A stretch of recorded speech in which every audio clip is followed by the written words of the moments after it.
L'Association nationale des praticiens de la médecine traditionnelle du Bénin est née depuis 1986 sous décret gouvernemental. L'Anaprametrab, depuis ce temps, fait son bonhomme de chemin dans le bien-être des populations du Bénin, d'Afrique et du monde. Quand on dit monde endogène, le monde du vaudon, pour le commun des mortels, c'est endiablé, c'est ci et c'est ça, c'est une erreur. Parce que le but final, c'est de guérir, de soulager des âmes. Alors donc, l'État révolutionnaire, parce que c'était au temps de Kérékou, le président Kérékou, paix à son âme, qui avait pensé la chose. Bon, mais lui, il était à une conférence internationale, c'était convoqué pour ça. Les chefs d'État devraient être donc à ce rendez-vous-là. Et surtout, tous ceux de la CEDEAO étaient à ce rendez-vous. On a compris qu'il fallait mettre en place cette structure dans tous les pays de la CEDEAO. Et c'est ainsi donc que le Bénin a réfléchi à la chose, a mis les tests en place et a créé ce CRUSI qui est Anaprametrab. C'était sous un décret 86-89 du 3 mars 86. C'est dans ce CRUSI que nous nous sommes mis ensemble, tout le pays. C'était un grand rendez-vous du donner de recevoir après la sensibilisation.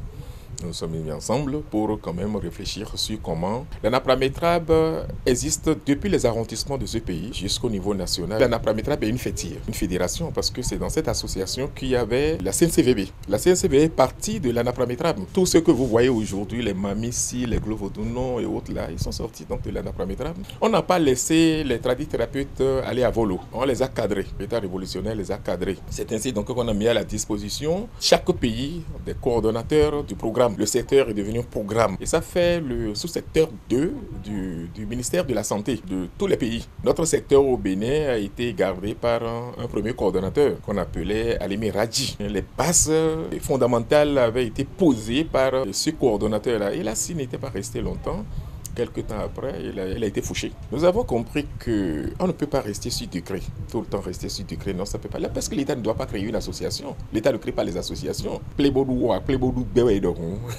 vous mettez ensemble, vous créez. L'État est là juste pour vous accompagner à son droit de regard un peu sur ce que vous faites pour ne pas avoir de dérapage. Nous existons partout. C'est au sein de cette association qu'il y a eu la formation sur le VIH-Sida, la tuberculose, le paludisme, parce qu'il y avait un fonds qui a été mis en place au niveau de tous les pays de la CEDEAO, le fonds mondial. Donc au Bénin ici, c'est l'État qui a saisi ce fonds à travers donc, la coordination. Nous avons quand même été formés, beaucoup ont été formés. Moi, je suis formateur des formateurs. Sur toutes ces maladies-là, nous avons recensé les gens pour les diverses affections qu'ils traitent. Vous maîtrisez 3 affections. À partir donc, de ces 3 affections, vous encadrez. Si vous me dites que vous traitez le sida, vous devez me démontrer avec toutes les plantes, les principes actifs et tout ce que vous savez faire. Vous devez me le démontrer. Je viendrai jusque dans votre laboratoire vérifier. C'est ce que je fais. Je suis un peu rigoureux, c'est mon défaut.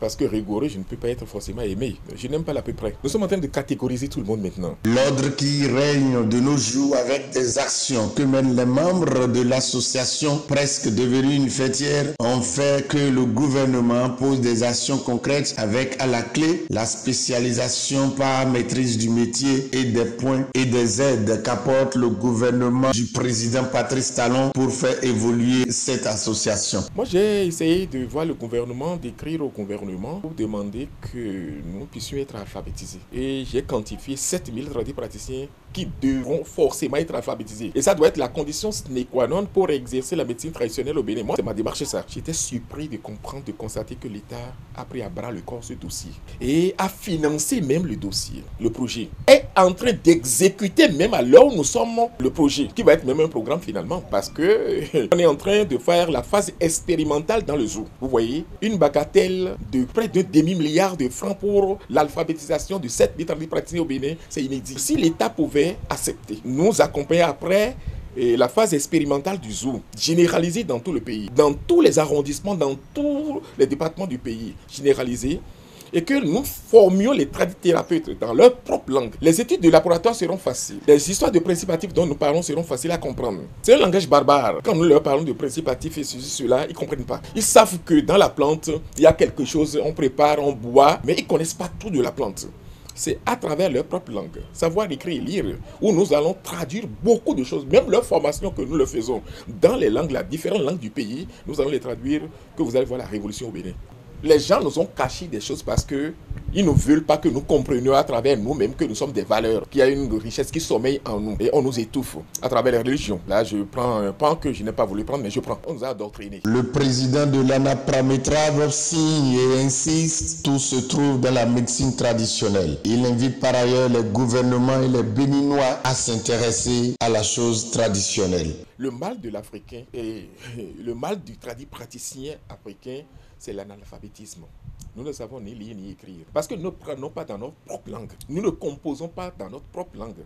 Nous ne discutons pas dans notre propre langue. Nous devons nous prendre au sérieux pour dire il n'y a pas encore un problème. L'Afrique n'a pas de problème. Le véritable problème, les Africains ne croient pas en leurs frères. Et Made in France, Made in Occident, c'est ça qui est en train de nous tuer. La médecine moderne, elle est très efficace. Nous avons forcément même besoin d'elle. Oui. Mais je dis que moi, ma médecine m'a aidé. Jusqu'à l'âge où j'ai aujourd'hui maintenant, cette médecine m'a aidé. Je ne suis jamais allé chez mes confrères médecins modernes. Les praticiens que nous avons aujourd'hui, ils parlent leur langue, d'accord?